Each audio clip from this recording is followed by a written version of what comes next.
2 minutes pour comprendre, dès les premiers symptômes de l'AVC, une véritable course contre la montre s'engage.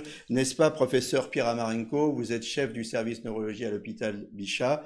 Il n'y a pas de temps à perdre. Et il n'y a pas de temps à perdre. Il faut appeler le 15 tout de suite et il faut aller le plus vite possible dans une unité d'AVC. On va vous faire un examen d'imagerie cérébrale, en général un scanner ou une IRM cérébrale, pour voir quelle est la lésion. Et ensuite, on va vous donner le traitement approprié. Alors, lorsque c'est un caillot qui a bouché une artère, c'est dans 80% des cas le cas, on vous passera un traitement qu'on appelle thrombolytique. C'est une sorte de test-up qui débouche l'évier. C'est pareil, ce traitement thrombolytique débouche l'artère, dissout le caillot, ce qui permet de récupérer finalement la revascularisation de cette zone du cerveau qui a été plus irriguée et à nouveau apporter l'oxygène et faire revivre normalement le cerveau.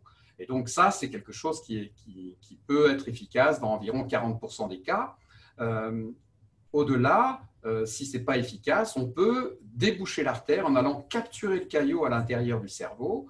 Et en capturant le caillot, on le retire par l'intérieur des artères. Ça permet également de recanaliser l'artère et ça permet de guérir environ dans 50% des cas des patients qui ont cette technique qu'on appelle la thrombectomie. Plus le cerveau est irrigué à nouveau rapidement et plus on a de chances de récupérer.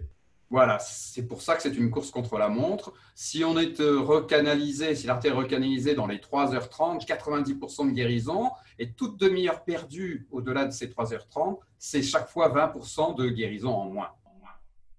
Voilà, donc une véritable course contre la montre, on ne le dira jamais assez. Dès les premiers symptômes, on ne réfléchit pas, on appelle le 15 et on fonce.